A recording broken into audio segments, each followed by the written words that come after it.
Hey listeners, it's Brady here from the Inside Running Podcast, coming to you on a Tuesday this week, which is a bit rare because we've got a bit of a treat for you guys. We've got the third episode of the long and the short of it. The first about 40 minutes of their podcast that's running over on Patreon at the moment for our Patreon supporters at the Patreon Extra Elite level. So if you're keen to listen to more of Jessica Stenson, Luke Matthews and Louis McAfee, you can hear the previous 4 episodes they've done and the next 6 episodes still to come in their season. When you sign up to Patreon Extra Elite, there are also about 100 bonus episodes that you also get instant access to.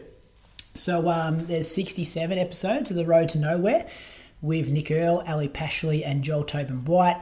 They have plenty of laughs on their show and obviously talk about their training as well. Three amazing distance runners, so a lot of valuable training insights there. Also documents all of Ali's build-up towards the Tokyo Olympics. So pretty cool listening there. There's also 7 episodes of The Road to New York with Sinead Diver and Ali Pashley. So this was a series that Moose did with those two leading into the 2019 New York City Marathon, where they both had amazing performances there as well. So some cool insights into their training weeks and an episode after their race, hearing about their reflections of the New York City Marathon. We've also got an 8-week series with the UK guys, so Paul Marcelletti, Pete LaGrice and Matty Clowes, talking about the Road to Valencia Marathon in 2020. So it was interesting to hear how the boys over in the UK were prepping for that marathon, especially when Valencia was probably one of the only marathons that happened in 2020 with the pandemic going on. So that was pretty interesting listening there. We've also got a few listener question bonus episodes there. So we often ask our Patreon supporters to send in some listener questions, and then we just have some episodes unpacking them, mostly about training. So some good insights on those episodes as well. And there's also a few episodes called Inside the Olympics. So I sat down with Ben St. Lawrence and we spoke about his 2012 London Olympic experience, and Croak sat down with Maddie Heiner and spoke about her 2016 Rio Olympic experience, where she was top 10 in both the 3K steeple and the 5K. So pretty cool to hear about that. And in those episodes we also included like commentary from their races. So it's I found it pretty interesting kind of hearing Benny talk about those races and then throw into commentary of what was actually happening in that race he's speaking about. So hopefully they're pretty good audio experiences there. What else is on there? I'm trying to think. If you're on that level, you also get the show, you get the uncut version of the show on a Monday night. So we record on Monday night, fresh off the weekend results, and then we send it to Patreon, and then if we have to make any edits or add in any ads or anything like that, that goes on the Wednesday release. So there's sometimes a few differences in the Monday Patreon version of the show and the Wednesday version of the show. There's some friends of the show episodes. So these happened when COVID first hit, where we just call some people that have good connections to the Inside Running Podcast and chat with them about what was happening in their life. So I know there's one with Benny St. Lawrence on there. I know there's one with Jared Clifford on there. My mate Christian from Norway, I think he'd just come back from Kenya at that stage. So I caught up with him for another episode on that kind of bonus feed there. And also Zach Newman, a guy who does a lot of work with us behind the scenes. We spoke about is kind of involved in running marketing, and we kind of spoke with him about all things distance running. So they're on there as well. So I think there's about 95 bonus episodes that you instantly get access to if you were to support us on that level. The way Patreon works is they bill at the start of every month. So that's why this is coming out the first day of Feb. What else do I need to tell you about Patreon? Oh, you get your own RSS feed. So you might see on our social media, sometimes we share photos from our Patreon supporters and it's a different cover art. So you get a separate RSS feed, which then you add into your podcast player, which then picks up all the Patreon feed, which is different to the general release feed. So all your episodes instantly kind of appear in that feed. I think I've banged on for way too long as it is, but hopefully that gives you a bit of an insight into what the Inside Running Podcast looks like over on Patreon. Obviously, podcasts are free to listen to, definitely not free to make.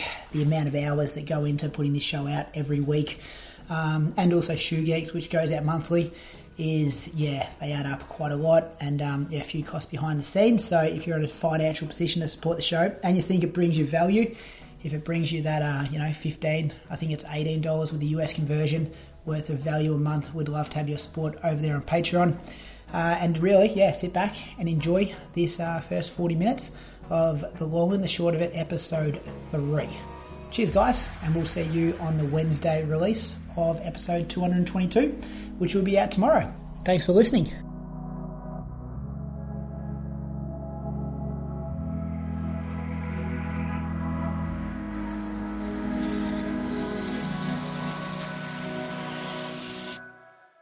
Welcome to episode number 3 of the Long and the Short of It podcast series. A massive thanks to our Patreon subscribers who have made this episode possible. Big show coming at you this week. We're going to hear from the 3 panellists' weekly recaps. We've got a few new segments to talk about. Interesting to hear their opinions on a few bits of running news that have popped up in the last 24 hours. And also be talking about Zatopek, which at least one of these guys will be competing in this time next week. Welcome to one of the panellists of the show. He's back home, the King of Queensland, Louis McAfee. How you going? Yeah, doing good. I listened to that episode yesterday, and Jamie Laverty, someone shouted him out. I think it was Moose shouted him out. Mm-hmm. Queensland boy turned party boy. He was never really a party boy, but he is in Boulder. That's the guy, yeah, Patreon supporter. So he'll be listening to this. Do you reckon he's only signed up to Patreon to hear you? Do you know him pretty well? Oh, I don't think so. I think he probably would have de-signed up if you could do that. Okay. How's things at home before we get to the other two? Yep, good. Living the dream. That's good. Hear more about your week in a second here. The other co-host, not in Melbourne this week. He is in Sydney doing an internship. Luke Matthews, welcome to this week's episode. Thanks for having me, guys. 3rd episode, very exciting. 7 more to go. Can't wait. And we have adjusted your microphone settings, so you sound a bit louder than the last 2 weeks. And I'm looking forward to hearing from your week and hearing your opinion on a few things in the next 45, 50 minutes or so. Yeah, it should be good. I mean, maybe that was it was probably Louis. He just was fucking up with my microphone because he probably didn't like my voice or something. But sometimes the haters try to bring you down, but I'm ready to just smash through them and just forget about Louis. And I'll keep bringing you down. And you've got your own segment for the first time this week as well, which we'll talk about a bit later on. So thank you for doing some homework leading into this week's episode. Yeah, I'm actually. Is this going to be a weekly thing? Because if it is, yeah, I'm thinking so. Yeah, okay, good. Because there was a period of time, and actually, I'm probably still in that period where all I do is study essentially for a question like this, and I'm finally getting it in my life. I thought it would be a good fit for you. And our other co-host over in Adelaide, the fastest female to ever run a marathon on Australian soil, Jessica Stenson. Welcome to this week's episode. Thank you. What's going on in Adelaide? Looking forward to this one. Hot? Yeah, it's been pretty warm. Actually, perfect temperature, really. I love these days. Just blue skies and around like high 20s, low 30s. So it's been nice. Cooling down overnight though, or staying warm? Yeah, a couple of weeks ago it was staying warm. We had to keep the aircon on it overnight, but it's been all right this week. All right. Tell us about your training week. So this will be the week probably 10, 11 days out from Zatopek for you. You starting with me, are we? Yep, starting with you. Yep. All right. Wait, when is Zatopek, by the way? Next Wednesday night. Australia Day, 26th. Fuck, is it Australia Day next Wednesday? Fuck me, this year's flown by. All right, sorry. 26 days in, not even. Yeah. So this week was a bit different for me. So last week on the show, I mentioned that I had just a little bit of a hip niggle. So that was on the Wednesday, and that ended up not really settling down. So if I go back to last Monday, I did 60 minutes in the morning, and that was after I'd done my longest run in a very long time, 2.5 hours through Kaipo Forest, and it had been quite a hilly run. So I took it pretty easy on the Monday, so 13:40 for the 1 hour. And then the Thunderbirds netball team, I'm I go along to a fair few of their games and have a bit of a relationship with the team as sort of their number one ticket holder. So I took them for a fitness session, which was a bit of fun. They had just come off the Christmas break, and all of the netball girls were Yeah, they were kind of pumped, but also some of them don't really enjoy the running sessions. So I gave them Neither. 4x1K broken up into 400 on, 400 float or jog, and then 200 on. So that was fun. I did the warm up with them and one of the 1Ks. And then that afternoon just had a 40-minute elliptical session. On Tuesday, I went out to the track with Team Tempo, and I just had it was a smaller session. It was 6.7 Ks in total for the actual session. So I did a 20-minute warm-up. It was 4 sets of 800 on, 200 jog, 400 on, but it was all pretty controlled. The 800s were like 76s per lap, and then the 400s were like 71, 72 sort of seconds. I had a little bit of a tight hip, but it wasn't bothering me. And then that afternoon went out for my jog, and it just didn't feel quite right. Like I had a bit of tightness there, a bit of an ache that didn't warm up, which is unusual. Usually any niggles I have within 5 minutes, I'm not feeling them. So after 25 minutes, I stopped. And, the next day just cross-trained. I did 70-minute elliptical session just at home, and I just had it on the Rolling Hills session. I actually listened to a good podcast that day. It was On Her Game, and they interviewed Sinead Diver. So that was really cool to hear her backstory. Like, I know Sinead as a friend and about all of her running results, but she went like way back into her history and growing up in Ireland and some of the school experiences she had, and she used to play a fair bit of basketball. What's that called? I actually wouldn't mind listening to that. So it's Sam Squires. The podcast is called On Her Game, and you'll have to just go back a few weeks and you'll see Sinead in there. There's one like Jana Pittman. I listened to that one recently, and she's got a lot of like the women's footballers, and she has Liz Clay in there as well. Fair few of the Puma athletes, because I think they sponsor the show. Is it long form, Jess? Like, did it go for a while? I think they're usually around 50 minutes. Oh, yeah, that's good. I've heard it a couple of times on like commercial radio, and they just ask like a mum question and then pretty much move on. Like, that's a quick chat. This is, I won't spoil it for you, but just she had a bit of a tough time early at school with their system there, so it was interesting. I'm on their website. They're loaded with female athletes, like good ones. Yeah. Really good. Yeah, you'll have fun scrolling back through those.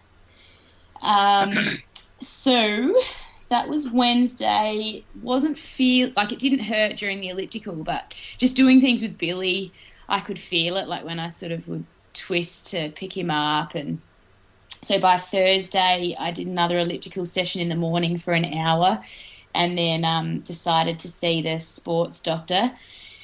And he sort of reassured me he didn't think it was anything bony, because naturally I was a bit worried with my history of marathon prep since having Billy. I've had a couple of bone injuries. So we just decided I'd keep cross-training for a few more days. So on Friday I went for a swim to change it up. I actually wrote here, felt like a fish out of water in the water. I grew up with heaps of swimming. Like, my mum was a swimming instructor in Naracoorte where we grew up. We had a pool in our backyard and ran this sort of town swim school out of our backyard. So I was an assistant instructor and did a lot of lifeguarding, but I feel so unnatural in the water. So I started with freestyle, and just my breathing was all over the place, and went to breaststroke, and then I just resorted to doing like a water running session. Hey, Jess. Yes. Just a question about the hip.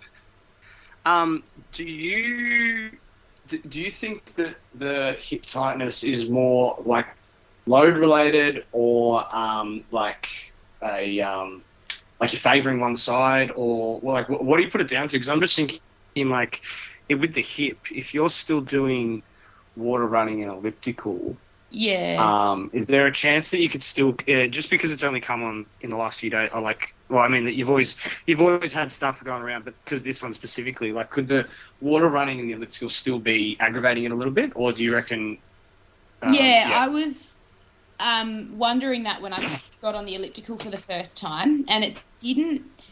So it's the hopping or the landing on that side, that eccentric load that hurts it. So the elliptical, it feels fine, particularly when I've got a decent level of resistance. One day I had it on a really low resistance, and on the up I could feel it, and that's where I'm sort of thinking in my mind maybe it is more muscular hip flexor, because it was when I had to sort of actively lift my leg. But when I'm running, it's definitely on the landing and the stance phase. And when I was in the water, it didn't seem to be hurting at the time.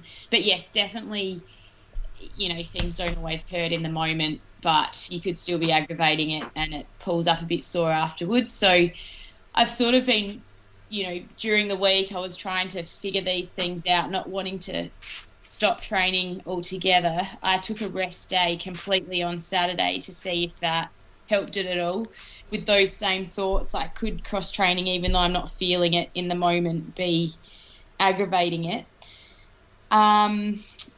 So I did a core session that day. On the Sunday, I tried to sort of mimic a bit of a long run, and again did the elliptical for 70 minutes, and that was a session that I do a lot on the elliptical when I have a longer session. It's I do a warm up for about 10 minutes, and then I do 5 minutes on, 5 by 1 minutes, 4 minutes on, 4 by 1 minute, 3 minutes on, 3 by 1 minute, right down to 1, and that kind of gets me through it. I just have a 1 minute recovery, and then jump straight onto the bike, which again I wasn't sure whether the bike would hurt it at all, and the bike was fine. So anyway, I spoke to the doctor, and I ended up having an MRI and got the result, and it is just a mild muscle strain of the rectus femoris, which is like a hip flexor but also a knee extender, so it's kind of like a quad muscle as well as a hip flexor. And I'm just reintroducing running now, so mild muscle strain. I would hate to feel a moderate or a severe muscle strain based on how uncomfortable this one has been, but we're just going to kind of work together to reload. And obviously I stop at Sunday, but I've been reloading and things are going pretty well, so hopefully I'll be able to just get back into the full running training, incorporating cross training fairly smoothly. So was it the track, Jess? Like, was it something that triggered it on the athletics track doing that workout, or was it just a combination of things? I actually think it might have been that hilly long run on the Sunday. That we had quite a bit of downhill running, and I think that made my quads really tight. And then I went out for that track session, probably just thinking, they'll warm up, it'll be fine. But something must have happened in that time, because it was sort of that afternoon that the pain set in. And I haven't really had muscle strains before, other than a few little calf ones. So this makes me appreciate how much it must hurt when people like properly blow a hamstring. So no Zatopek next week. All the eyes are on the marathon now. That's right, which is really disappointing. I was looking forward to Zatopek this year. I haven't run one since the end of 2018, and this year's field's incredible. Right as I sort of did this injury, the start list came out. I was like, it's a really good women's field, and so I'll be excited to watch it, that's for sure. Oh, well, later in the show when I ask you who's going to win, you can say someone without any bias now, because you're not in the field. Right. That's right. When can you give us details on what marathon you're doing? I think it should be fine to say it now. So to get the actual name right. So it's in Osaka, but it's not the women's only Osaka Marathon. It's the combined 10th Osaka Marathon and 77th Lake Biwa Mainichi Marathon. Yep, that's it. Lake Biwa, that's Moosey's marathon, isn't it? That is. So that. Sorry, it's Earl's marathon. Nick Earls, yeah. Yeah, that folded and then combined with this one, I think. You might know more, Jess.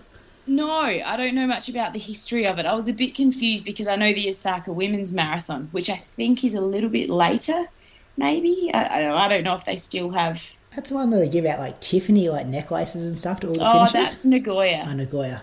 So I've done Nagoya a couple of times, and that's on International Women's Day in early March.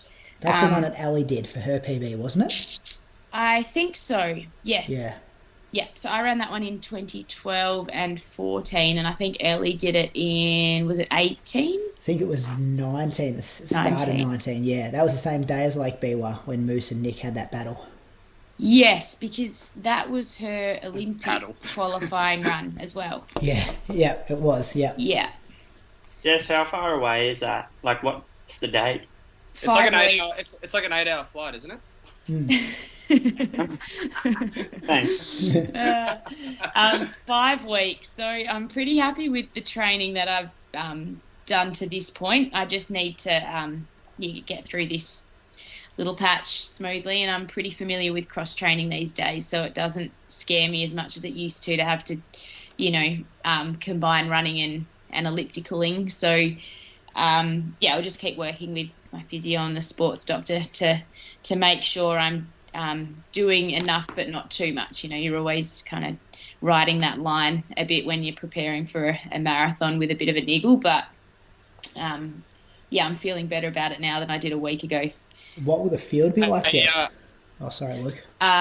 So I think in the past, the women's field hasn't actually been all that strong. They haven't invited a lot of international runners in, and perhaps the Japanese runners have opted for perhaps Nagoya a couple of weeks later. But this year they're trying to, I think, ramp it up a bit, and they've got a few international runners. I think there might be some East African runners in there, and I'm not sure which local runners will be competing, because Nagoya Marathon is going to be huge this year as well, because they've announced that they've got, I think it's the most prize money for a women's marathon ever. 250,000 US, isn't it, for the That's win? right, yeah. Shit. So that will, I think, attract a lot of attention, that marathon. So it'll be interesting to see this one being a few weeks earlier. I'm sure there'll still be a lot of Japanese depth, and strength in this field. I've got two. Well, I had one question for you, Jess, but I'll ask the first one because it's kind of on the topic. Because I don't know if it still exists, but in the men, I know it was definitely in the men's marathon. Remember they had that incentive where if you broke the Japanese record, you got the equivalent of $1 million US. Did the women have that as well in Japan, or was it just the males? I'm not sure. I feel like that was in modern enough times that the women would have had a similar incentive, but I really don't know.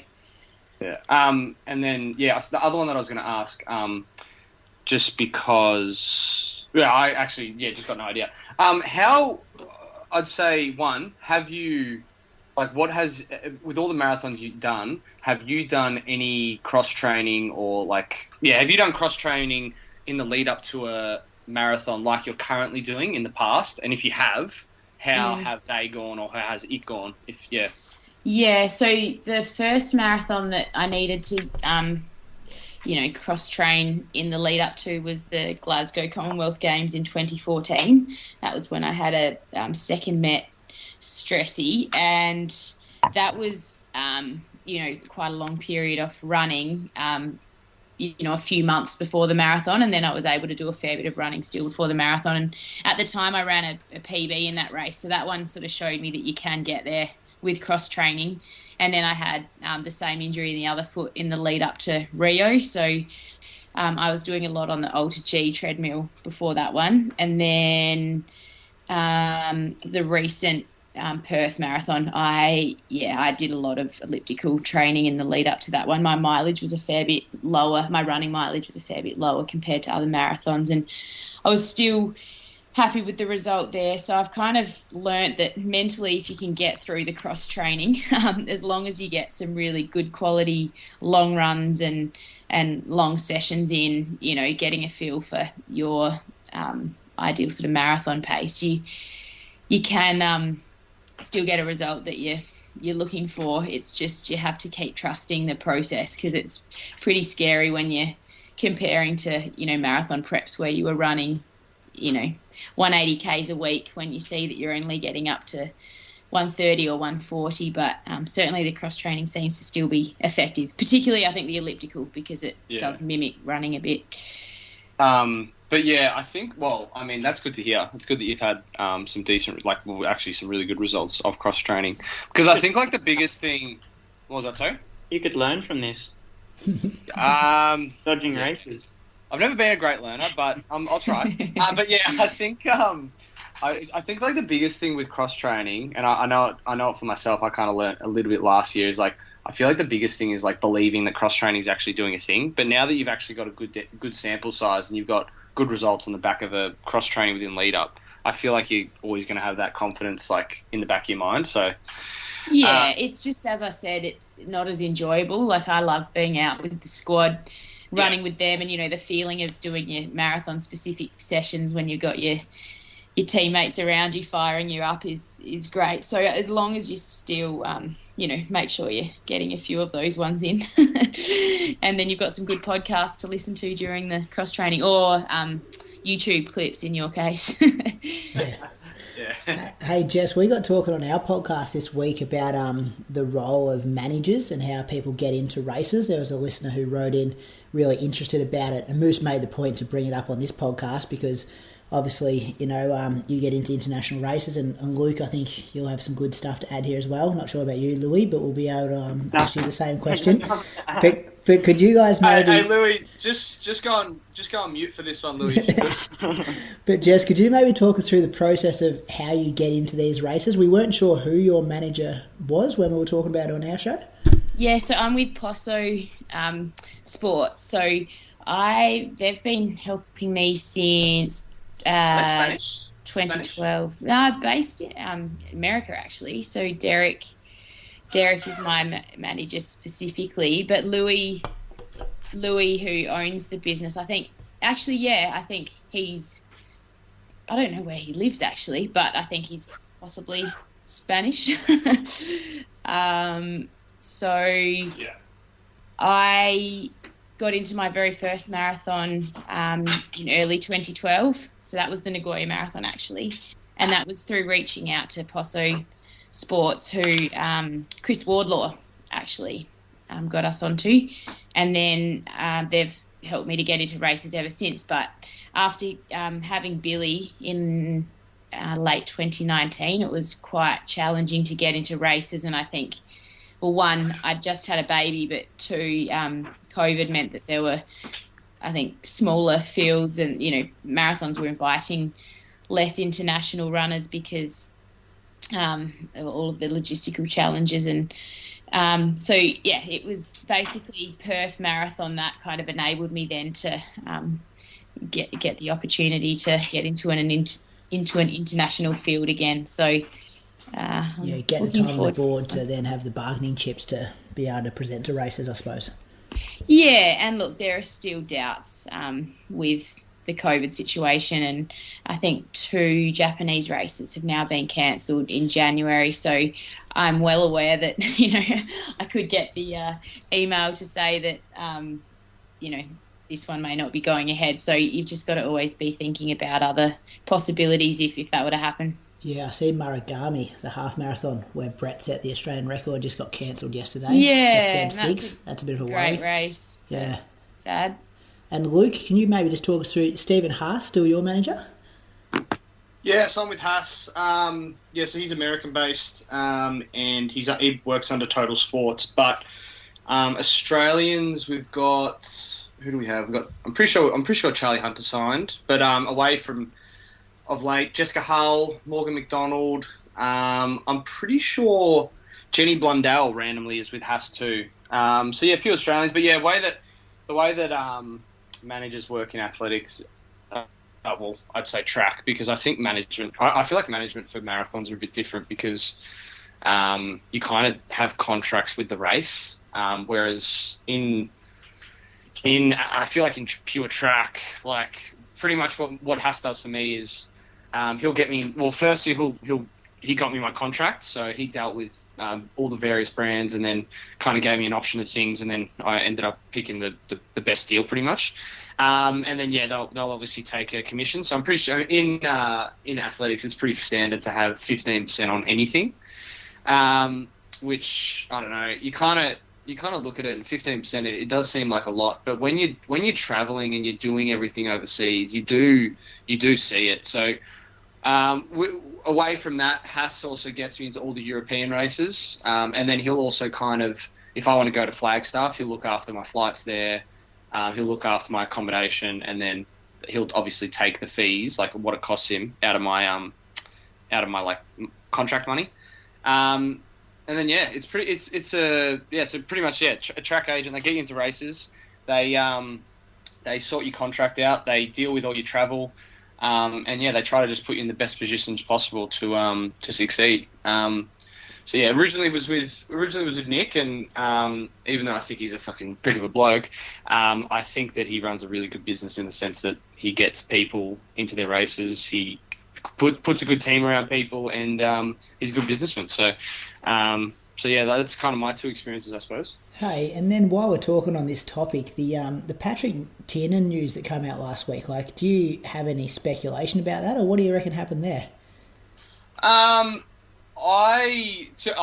be honest, I spoke to Pat, and I just said, I just asked him what the plan was, but he kind of didn't really give me much. But my assumption is probably just that, because he's with Oregon Track Club, which pretty much means that you have to be with Nike to be with those teams.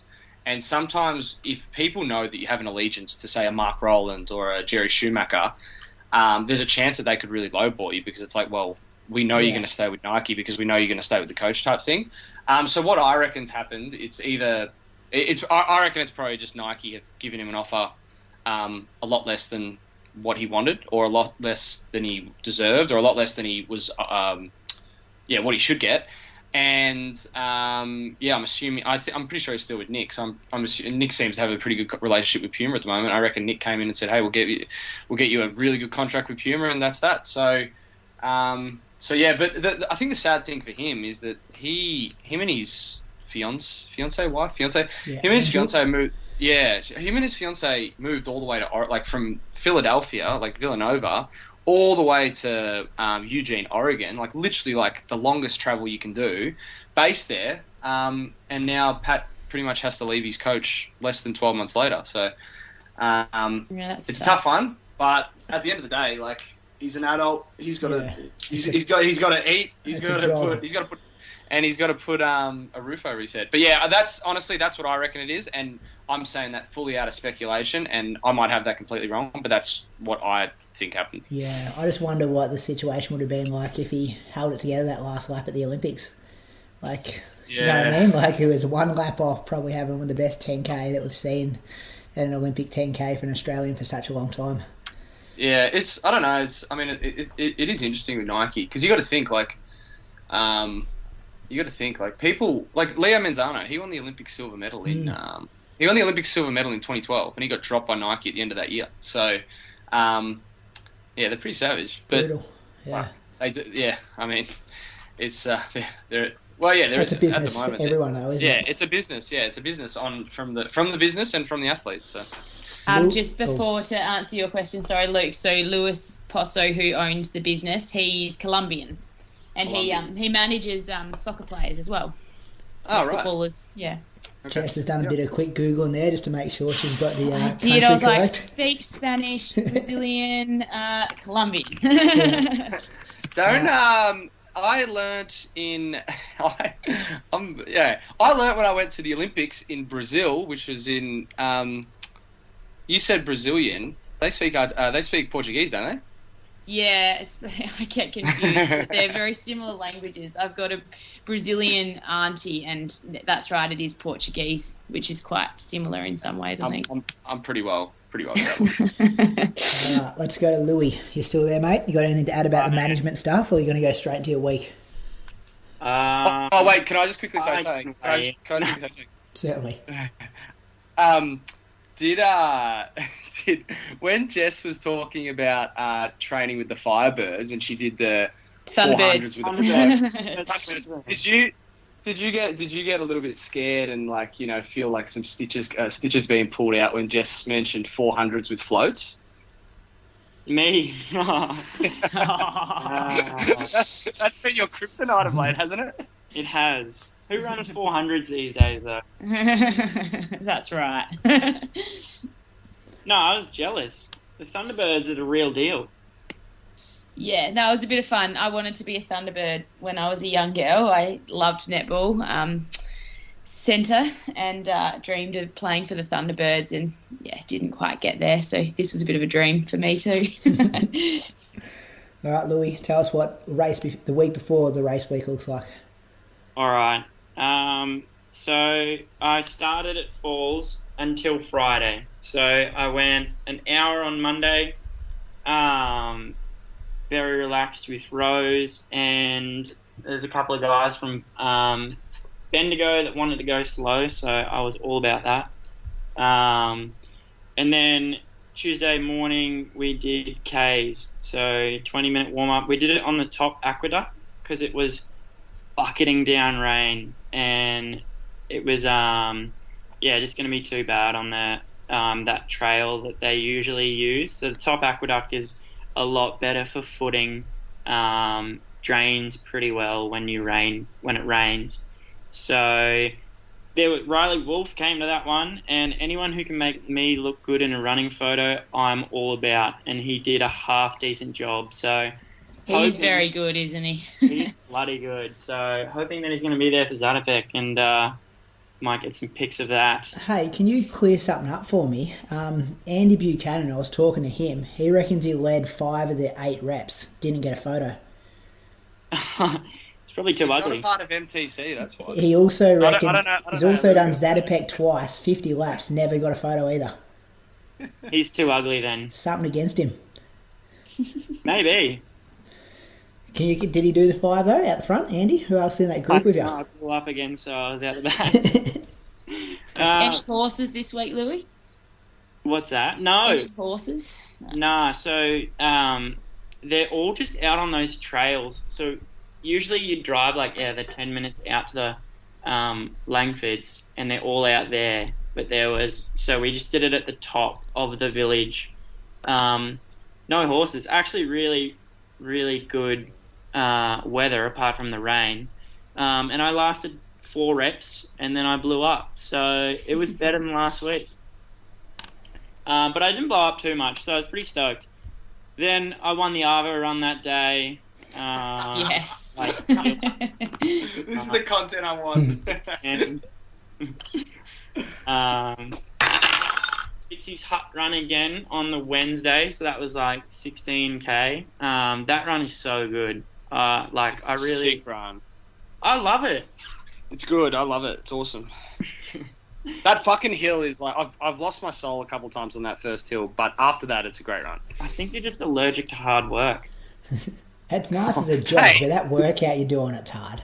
Like the Wednesday over, Louis, it's nice. Brady, I saw that Louis, you got the course record for that, I think. I don't know how, because I reckon I was 10th that day that I've got the course record on it. But it was one of those years when everyone fanged it from the start, all the Sydney boys. Yeah. You did it in 63 minutes or something. That's quick. But we cheated. We made all the game. We were going 350s out of the car. Yeah, and then the downhill, you were going 250s? Yeah. It was just a time trial the whole time. It was all those all those Sydney Louis, guys. What? Because I saw Rayner and a few others did Spion Cove or whatever it's called. What? Did you decide to not work hard that day or something on the Wednesday? I actually was gonna do it with Andy, and he said we'll do 5-minute Ks, and then Rayner said that he was gonna do it, so I bowed out because I knew. Running with Rayner sucks. Jogging with Rayner sucks. It's not fun. It's too quick. Too quick.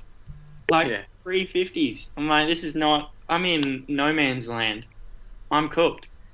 So I decided against it. Plus it was 22k lug, and I wanted to do my Arvo 20 minutes, so I got out and did that.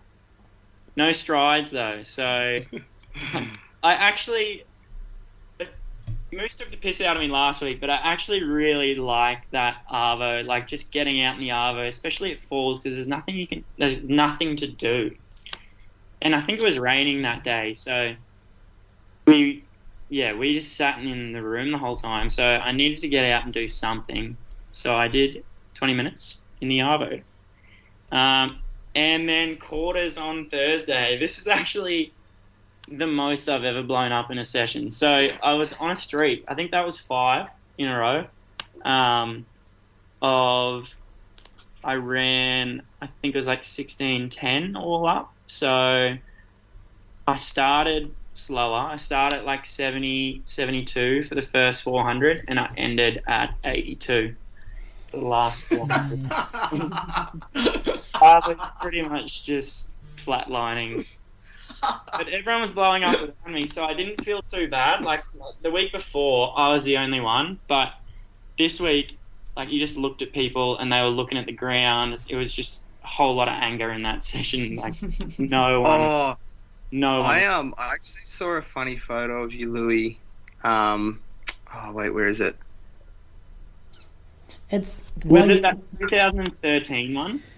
Nah, so it's Ben Buck. Okay, so Kirsty Rayner, Jack Rayner's mum, posted it. It's a photo. It's a photo of Ben Buckingham. Is it Tim Vincent and Liam Buden or something? Is that his name? Yeah, he's training partners. Yeah.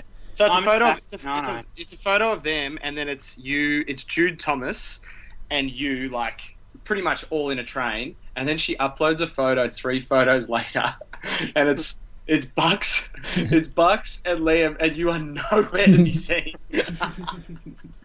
And then I caught Jude. He blew up even more, so I was pretty stoked with that. Although he's like 18, so he's 18. I'm looking at your splits now, though. It's the floats that are killing you. Like, you're hitting 41 and 40 for the first 2, and that's with a U-turn in there, isn't it? Yeah, I know that's too quick. You wouldn't float that quick on the track, would you? Yeah, I don't really like that. Like, I mean, as you know, Falls Creek is like a big measuring contest, so I think they were obviously just trying to put it on each other. But I just can't train like that. Like, I don't really get up for sessions. I especially don't get up for sessions that are on that little, like, 1 foot radius of you running in this big trail. Like, yeah, but if you're hitting 40 seconds at 200 with a U-turn on that track, that's a 34 on an athlete's track. Yeah, not so ideal. No wonder you're popping. Yeah. Bucks actually uploaded this photo the other day of me, and it's like, he's tagged me in it, but I'm 100 meters in the background. I was like, thanks, mate. Broadcasting it. I did see that master of the first rep. Yeah. And he was tagged in there. So I think he'd said thanks for the tag or something. I wondered what the backstory was. Yeah, because he tagged me in this photo, like, Falls Creek rolling, and it's me rolling about 150.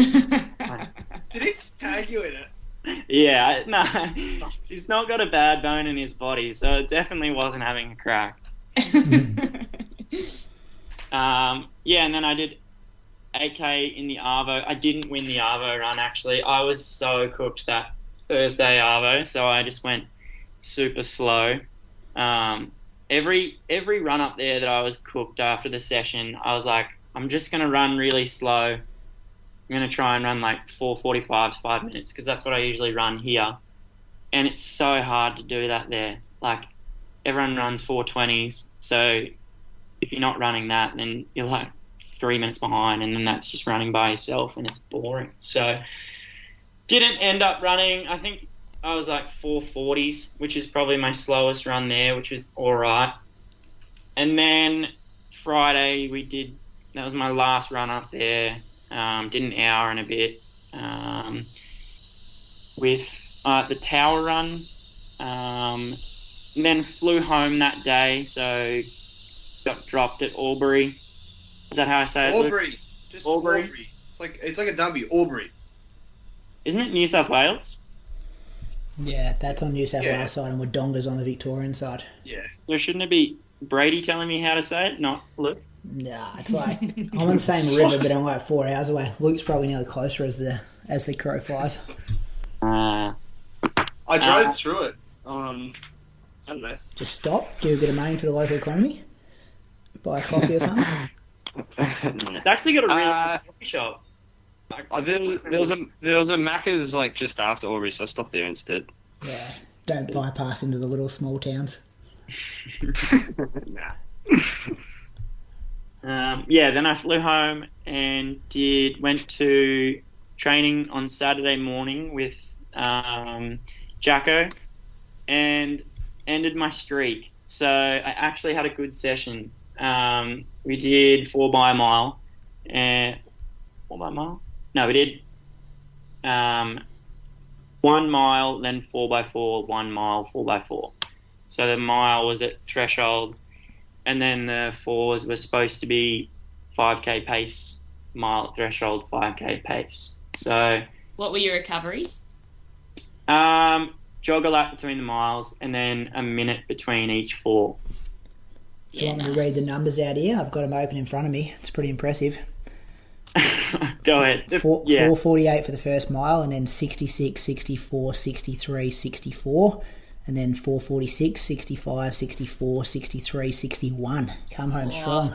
It was definitely the float recoveries in the quarters that hurt you. That is far from an 82. I don't know. I was Confidence booster. I think it was but yeah, we've actually got a pretty good group there. But like training with young kids, they just love fanging those last 2 or 3 reps. So I don't mind it. I can just sit on the back of them, and then I'll never let them win a rep. So I'll kick around them in the last little 20, 30 meters. Can I ask about the footwear here? And this can lead into what you're going to wear for Zatopek, because I know a lot of the on guys are rolling the spray painted white Dragonflies. Is that what you're doing? Yep. No, they're the Nike ones. They're the Nike ones that Nike brought out. Oh yeah, they did didn't they? No, they were the genuine. They were literally made for non-Nike athletes.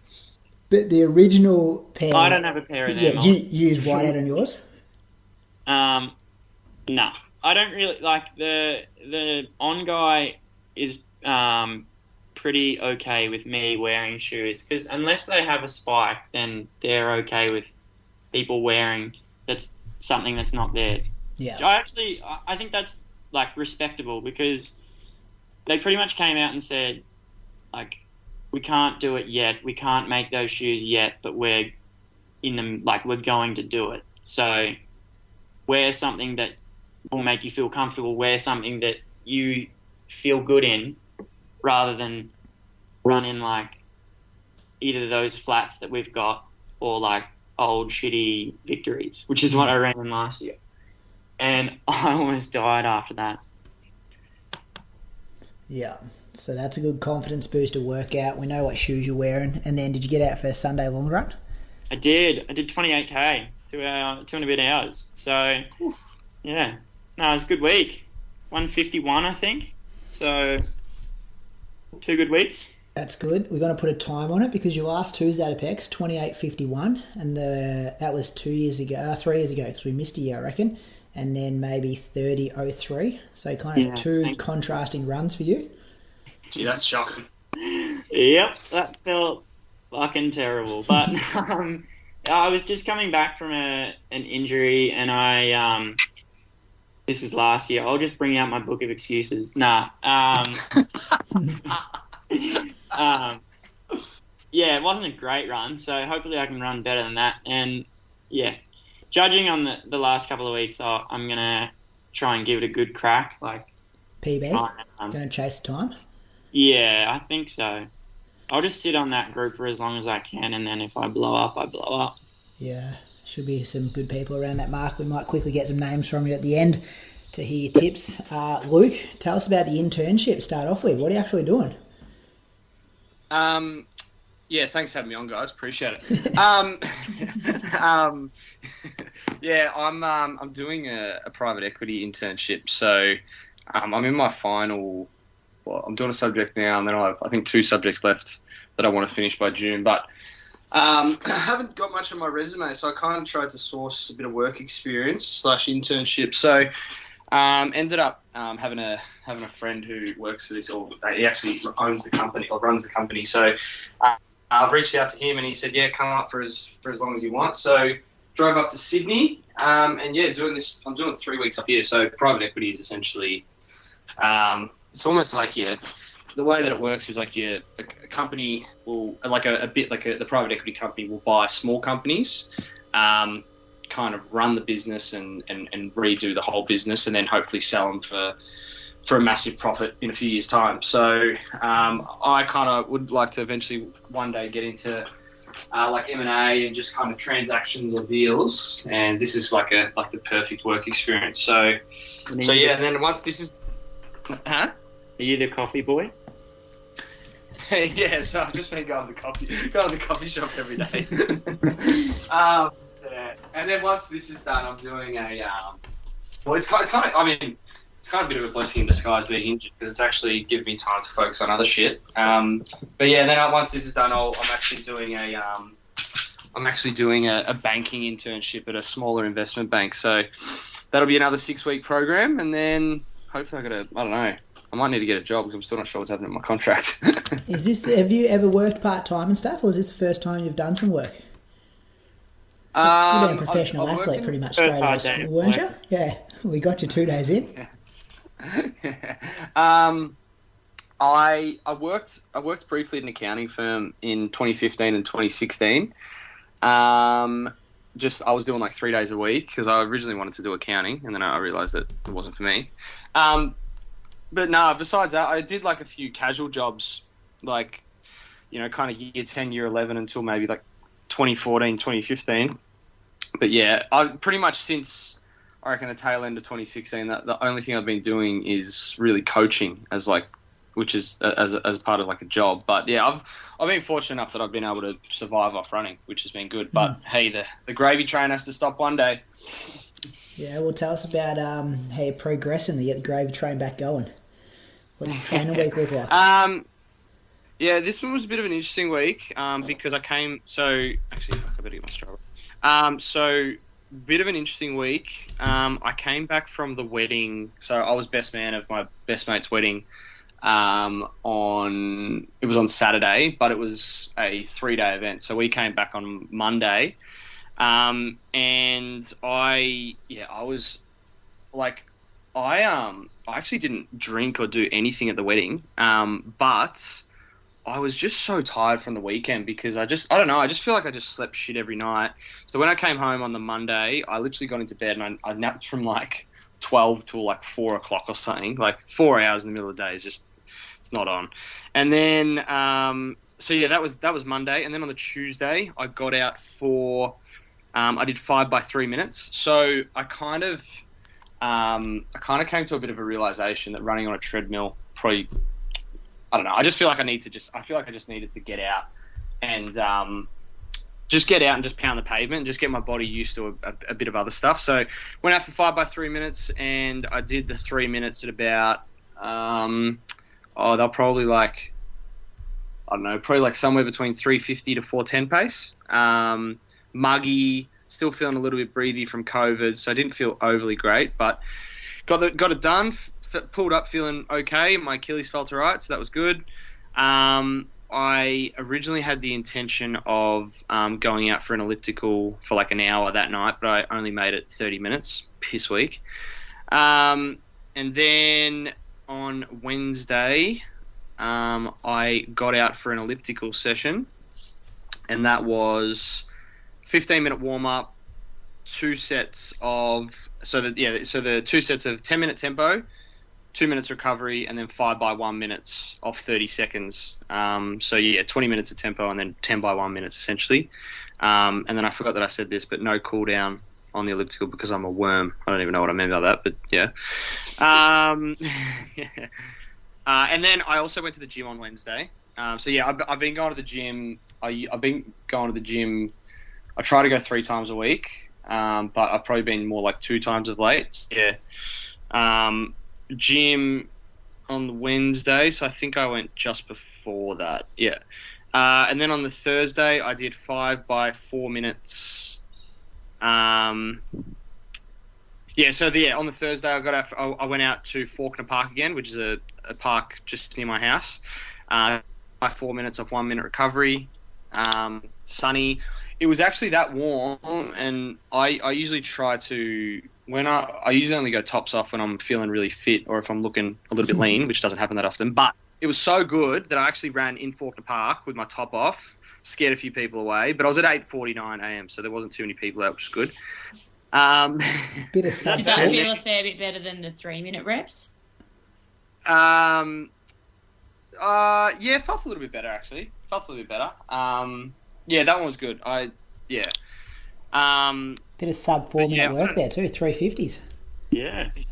Yeah. Oh, it's so fucked. Like these runs that I've been doing, right? Like I've been doing 4-minute jogs, 3-minute jogs, whatever it is, and I just don't know how I've ran like 3:35 for 1500. Like I feel like I'm not sure whether it's just like I'm amazed at how unfit I am, or I'm amazed at the point I'm at now that how quick that thing actually is. But yeah, building back up to running when you're unfit, coming off an injury, it's pretty humbling. It makes you so grateful when you get going as well, though. Like when you get back to running 3:35, you're going to be like thinking about it a whole different way. Yeah, and you really do just have to reset the benchmark, like, and just celebrate the improvements. I found that, well, after having Billy, my new clean slate, and my new, jogging pace was, closer to sort of 5 minutes. But you find when you do improve, it's so exciting. Yeah. Yeah, it's kind of one of those things. I know everyone says like you got to enjoy the journey, rah rah rah, and all that stuff, but fuck, it's pretty miserable, isn't it? Get going, but those first, when you get back into sessions, you can progress really quickly. Like it does take a while to get going, but yeah. I don't know. I suppose Jess is somewhat in it, and then you got to commend people that like can just run so well off cross training, or like the people that do no running at all, and then they run for like a couple of months and they're just like automatically back in. Like I don't know. There must be a lot of mental toughness in that, and clearly I have none of that. And then I don't have anything. I don't have anything in the Friday. I can't actually remember. I mustn't have done anything. But I did go to the gym on the Friday. I remember that. And then I actually, on Thursday, after I did the 5x4 minutes, I actually caught up with JR. I texted him saying I realised that I hadn't actually caught up with him face to face since I'd actually joined him. So kind of just sat down, had a bit of a plan, talked about what we're going to do over the next few weeks, and then what I wanted from him as a coach. And yeah, that was pretty much me just saying, like, I wanted, because I don't really know where I'm at, because I'm unfit, injured, I kind of just need to just be told what to do as opposed to like having my own spin on things. So I think that'll be good to kind of get my shit back. But I was obviously driving to Sydney on the Saturday, so I said, let me just get my bearings right, and then we'll get it sorted. And then on Saturday...